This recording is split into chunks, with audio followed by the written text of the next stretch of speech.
Hello, everyone, and welcome to the From Chaos to Clarity Unleash Your Business Potential podcast. I'm your host, Sonja Jones of GIP Financials, your Mr. Miyagi of Money. And on this episode, I'm going to talk a little bit about my story. So, the title is going to be Clarity from Lessons.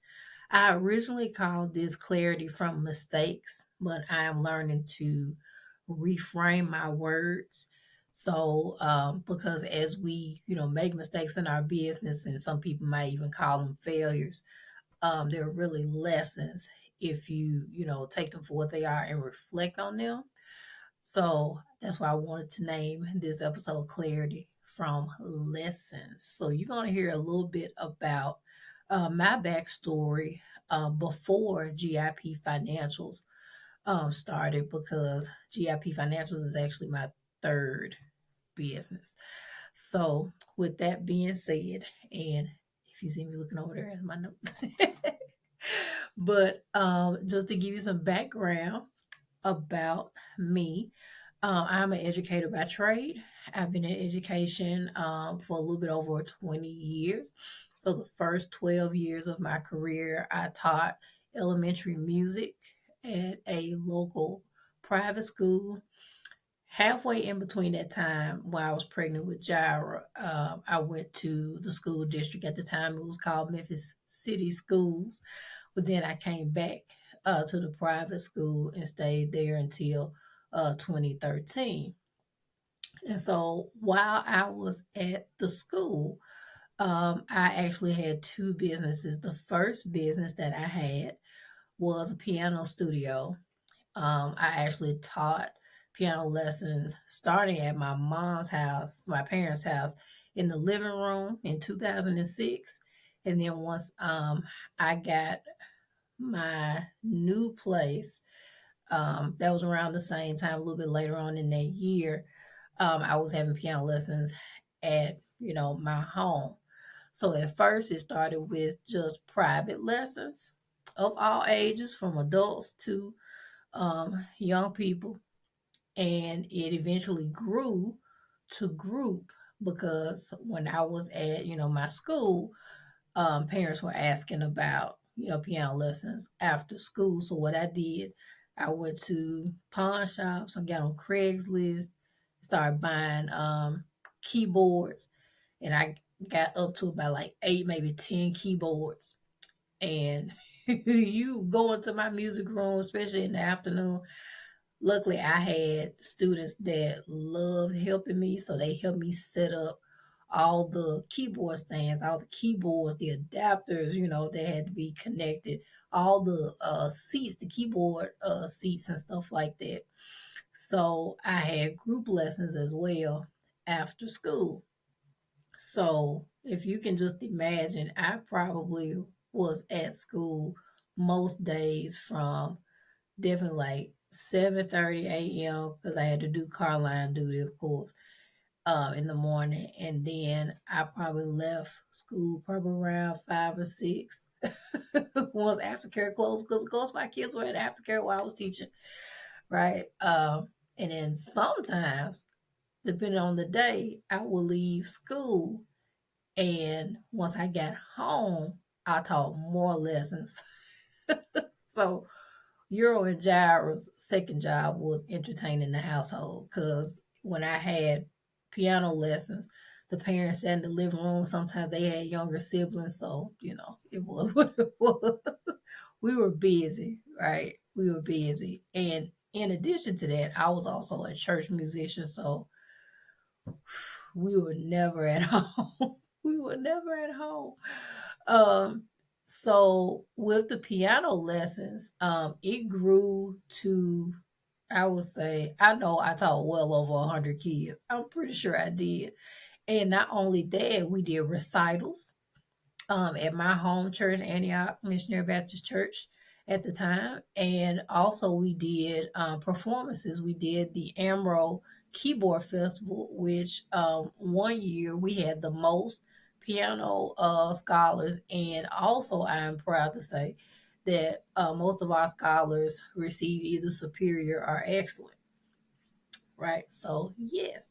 So it was a great experience. The reason why I pulled back from the piano lessons, one, because I had gotten remarried in 2013. And with that, I also had a very demanding job because I was now, founding director, finance and operations at a local charter school. So that took up a lot of my time. So I couldn't, you know, dedicate my time to the piano studio because for me, if I'm going to do that, I want to do it well, meaning um, that my piano scholars were gonna. I was gonna make sure that they had the full experience, not just coming and sitting with me for 30 minutes or an hour to play a song. I wanted them to be exposed to musicianship, so playing in front of people, right? And developing their values about themselves, their self-esteem. I wanted them to learn how to, interact with strangers, all that good stuff, right? Because those types of qualities and characteristics are going to help them later on throughout their educational career.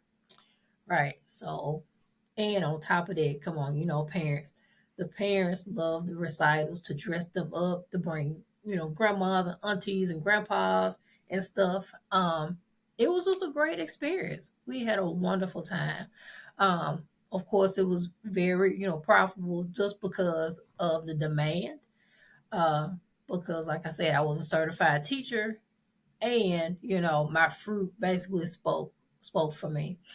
It was great. But like I said, I had to let those things go because then I remarried, got a husband, and so we had income in the house, so I didn't have to do all that work anymore. I actually let go not only that but also church musicianship for a while. I did some fill in work later on, throughout the year, but I think I probably cut it off for real, maybe like 2017.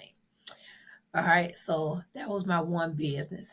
And then in 2009, if you guys remember, if you're around my age, I'm 44. By the time that you hear this recording, the real estate, we were in a recession, right? Real estate kind of took a turn.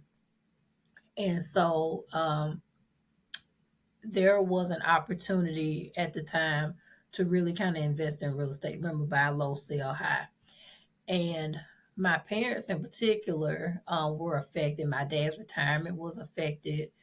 Um, and also my both my parents were looking for other ways to invest, to get, more money to recover what had been lost, in the recession.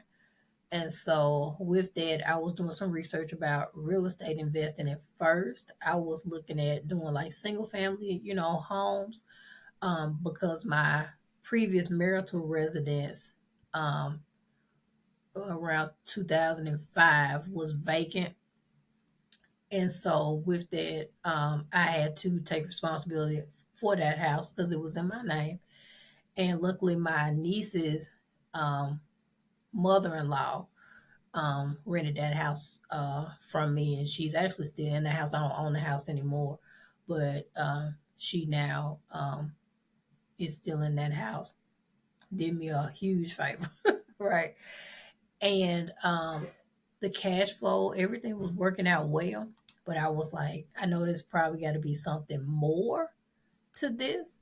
So what I did, I started researching commercial real estate and how you can either do like small apartments or maybe, like duplexes and things like that. So I kept, reading on it.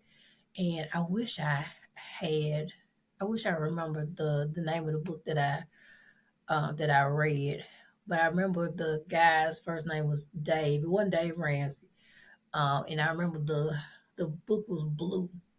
That's all I remember. But he was talking about, with commercial lending, not commercial lending, but commercial real estate, you can do what you call private lending and also like seller financed properties. So there was actually an opportunity for us to purchase a block of properties in the Fraser community. It consisted of 7 duplexes and one single family house that was right in the middle And the owner was willing to do seller finance for the whole block of properties. And the way that it worked was, I think the interest I think was about maybe 5% or something like that, and we had interest only payments. So the purpose of us, we went on ahead, we ran the numbers, everything looked good. I presented it to my parents because I needed them to invest with me, and so they did that, and um, everything went well for a good time. Cash flow was, going in. We had enough to, pay the lender. We had kind of like a plan to rehab the properties and stuff like that and turn them around. And so, with that being said, everything was going well until it was time for us to pay the property taxes. And so I was under the assumption that those duplexes were zoned residential. But according to Shelby County, duplexes can only be zoned residential if you're living on one side of the duplex. You leaving your job to pursue full-time entrepreneurship, and 30 days later, two large tree branches from your backyard tree hit your home, resulting in a 6-month renovation process. So, you know what? That happened to me. But I'm so glad that I was able to plan properly from that transition, that my family's lifestyle wasn't severely impacted. To my side hustle CEOs out there, if you are seriously thinking about full time entrepreneurship, I got 4 words for you. You need a plan. In my ebook, The Financial Freedom Roadmap, I'm walking you guys through my journey, giving you 5 tips on how to not only plan for your exit the financially smart way, but most importantly, it is not going to, I hope so, to reduce any major disruptions to your family's lifestyle. So if you're interested in that free ebook, click the link below. And I look forward to working with you, and I would love your feedback. Take care. So if you are an investor and you own the duplex, it's actually going to be zoned commercial. And so the property tax calculations were way more than residential. So it basically ate up our cash flow. And you talking about somebody that was devastated. Oh my goodness, I was devastated. And then on top of that, we had to make some moves and pivot. We lost our property manager, so my dad stepped in to take care of that. Um, and while it was consistent, um, it was just a lot of moving parts. It quickly became overwhelming, to the point where I was like in this office with my head like this, just in tears, right? Because I was just like, how in the world did I miss that one piece of information? Just totally affected everything we were going through. However, of course, there's always light at the end of the tunnel, right? I'm a woman of faith, so I tap in to my source, who is God, Jesus Christ, um, and the Holy Spirit, and there was an opportunity for us to become a resource for nonprofits that focused on temporary and permanent housing. So, how we got connected to that resource was there was a tenant, because at the time we advertised in the Commercial Appeal, that's our local newspaper, and the tenant came to inquire about one of the duplexes that was available. And she mentioned that she was part of a program and her caseworker had to come and approve the unit. So in order for us to do that, we had to get the utilities turned on. And her name is Jane Hooks. I haven't spoken to her in years, so hopefully she's still around, doing good work for the community. So when I met Miss Hooks, she came by to look at the unit. The utilities were on and stuff because they have to make sure that the tenant is living in a decent, you know, home if they're going to be supporting, the client. So she was just really impressed with how the duplex looked, how the properties looked as a whole, because we had a mixture of, like, elderly people and people with kids, but everybody pretty much kept their you know unit in good shape.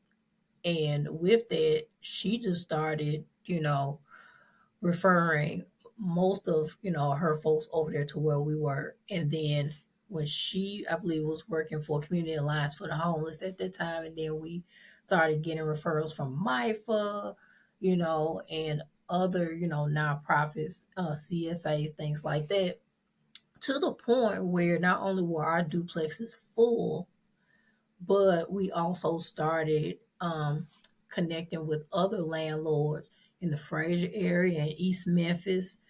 Um, and we had like a landlord referral program because we wanted to have like-minded landlords, not just landlords that were just trying to fill vacant properties, but landlords that were actually going to take care of the tenants, right? Some of the landlords also included utilities, in their units, which was great because, especially with those nonprofits, a lot of their clients had past due balances with MLG and W.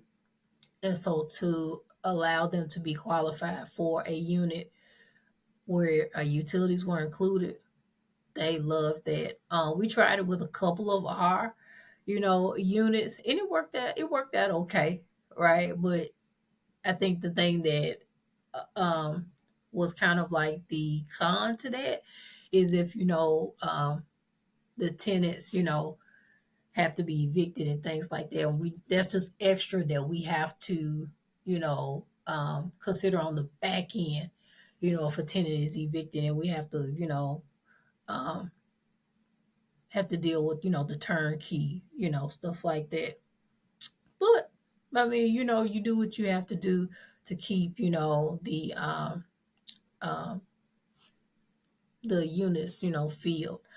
So overall, I think we were doing a great work in the community. We got recognized a couple of times through, I think, Allstate Insurance and some other community organizations for just being, good landlords and having, you know, um, very high quality, you know, um, affordable housing at the time. And it was great. It was really, really good. So with that being said, I would say probably around 2015, maybe. Yeah, that's when my dad retired from his job. And then shortly after that, unfortunately, he took ill. It was very scary um, to see my dad, go through that experience. He spent almost a month in the hospital due to some heart conditions. And with that, we had to basically sell our properties because my dad was not in a condition to be property manager anymore. And of course, there were some property managers um, that specialized in, low income housing. But to be quite honest, I just did not trust them.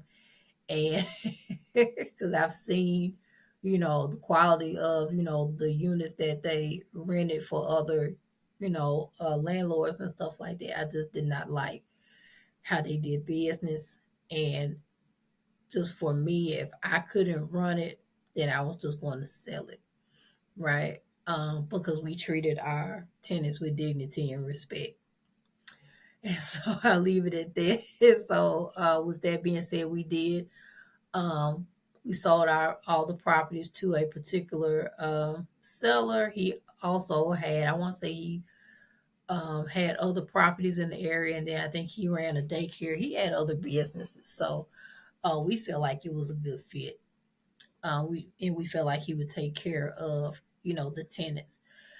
Um, and also with that, because at the time, I know the single family home actually had to be demolished because there was a blight thing going on, and we weren't at the time didn't have the capital to rehab it.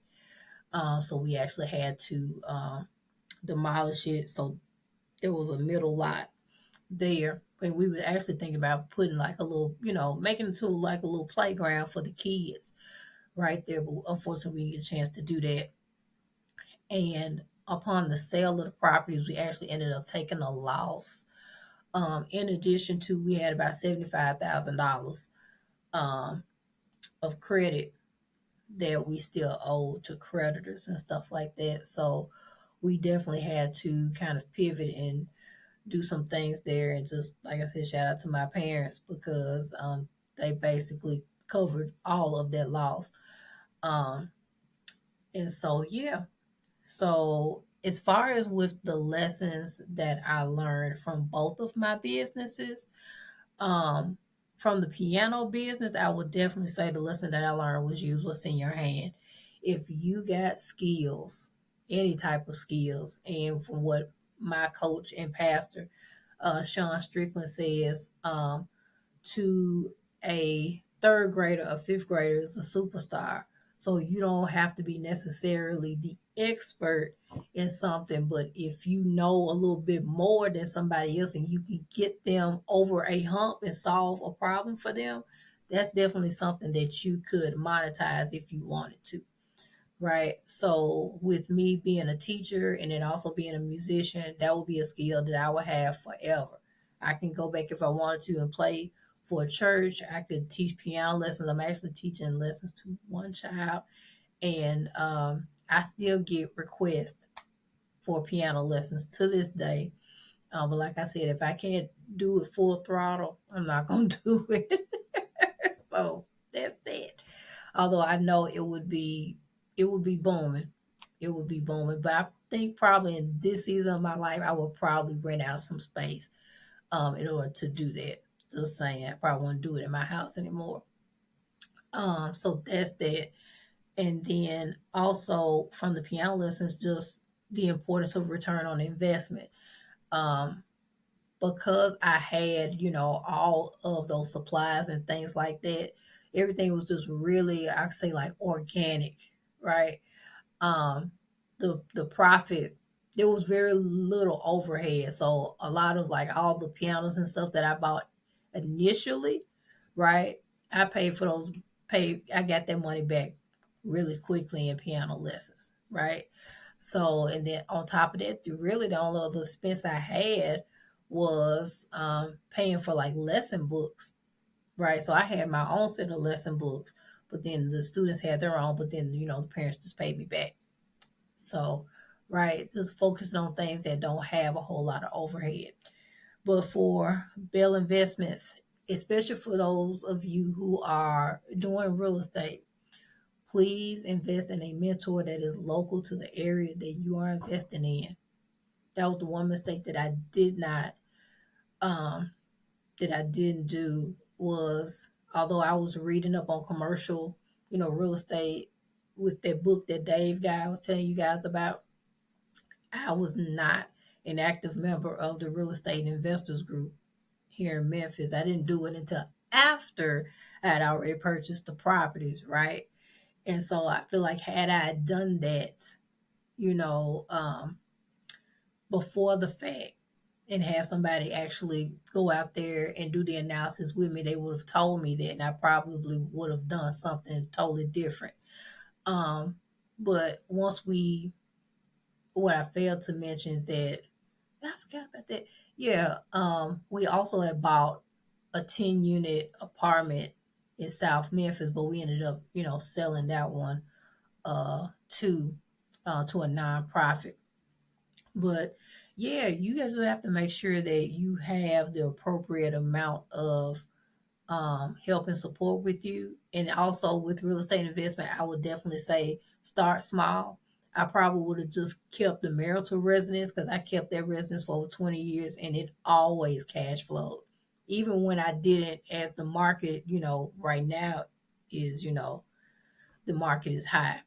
I never increased my rent with the tenant, even until the day that we sold it. But it always cash flowed, right? So real estate, I would definitely say is probably the number one investment if I were to ever do it again. That's probably what I would do, um, and probably do a multifamily this time, something small. Probably put my kids in there, let them stay in there, and rent the rest of them out. That's probably what I do going forward if I did it again. But also with my real estate investment company, I felt very, very guilty and felt shame for years just because of the fact that, I brought that deal to my parents. They trusted me to invest in it.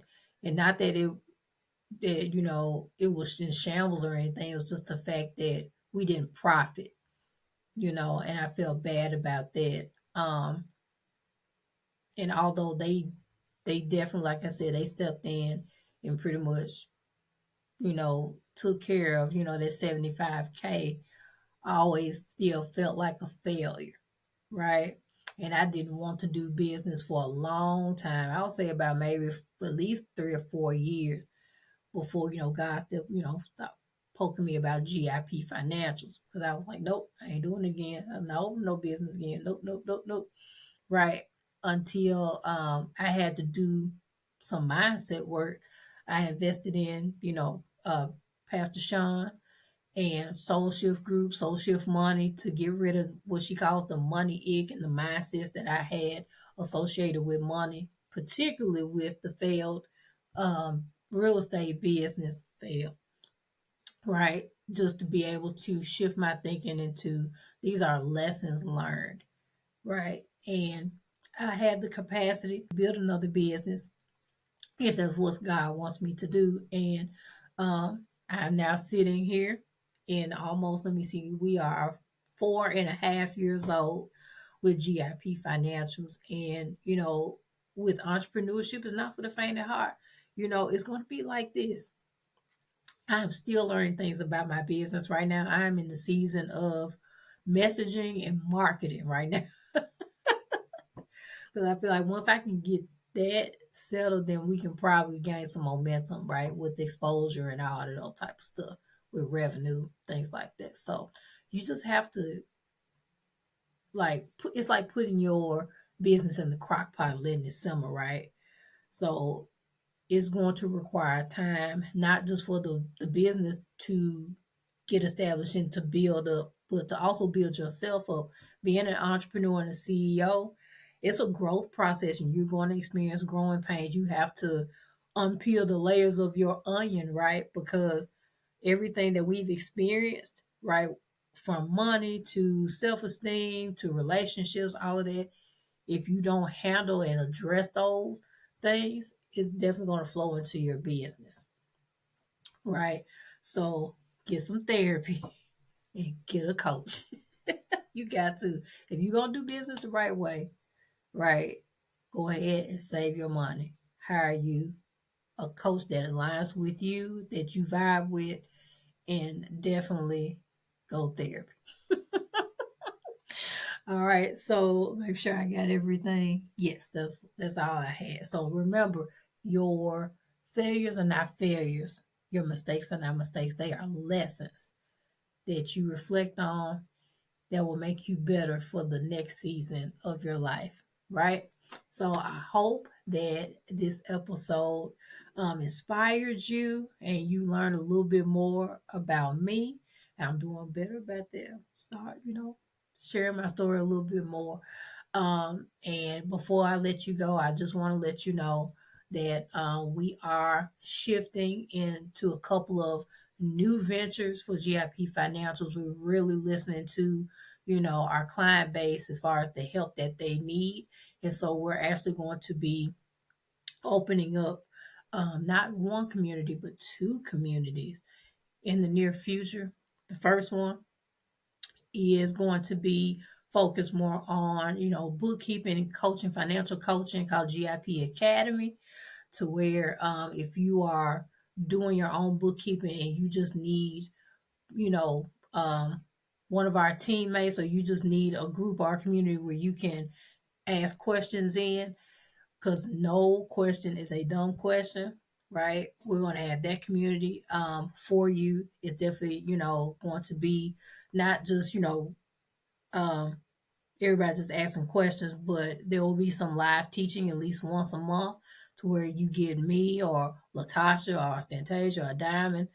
Um, and then also, we are going to offer once a quarter to the people in the community, that you will get a one-to-one session with the team once a quarter. Because if you're doing your bookkeeping every month, then we want to check your progress once a quarter to help you out, to point you in the right direction. So that's that.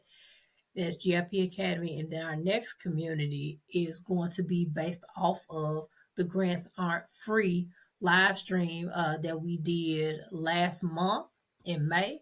So that's actually going to be a free community. So stay tuned for that. It's going to be called Grants Aren't Free.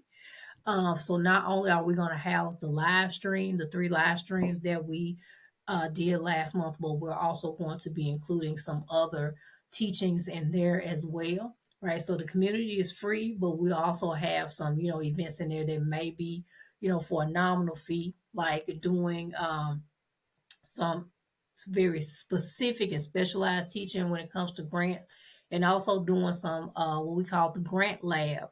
So if there are going to be, grants that are coming down the pike that we feel like are more for everybody, we will pay a nominal fee, and we're gonna apply for that grant together. I'm gonna show you what I do to apply for grants for GIP. Right? It's as simple as that. So we are here to make sure that you have everything that you need for your business, because our mission is to empower entrepreneurs to know your numbers and position your business for funding. And you can't do that without having some help on your side, right? Okay. So again, my name is Sonja Jones of GIP Financials of Mr. Miyagi Money, and thank you guys so much for listening to this episode. I hope that it blessed you. Don't forget to like and subscribe and leave a comment. Let me know how you liked it. All right. Take care, y'all. I'll see you on the next episode. Thank y'all so much for listening to the From Chaos to Clarity Unleash Your Business Potential podcast. Again, I'm Sonja Jones of GIP Financials, your Mr. Miyagi of Money, but I got a couple of homework assignments for you before you leave this episode. Don't forget to subscribe to our channel and also leave a comment and let us know what your biggest takeaways were from this episode.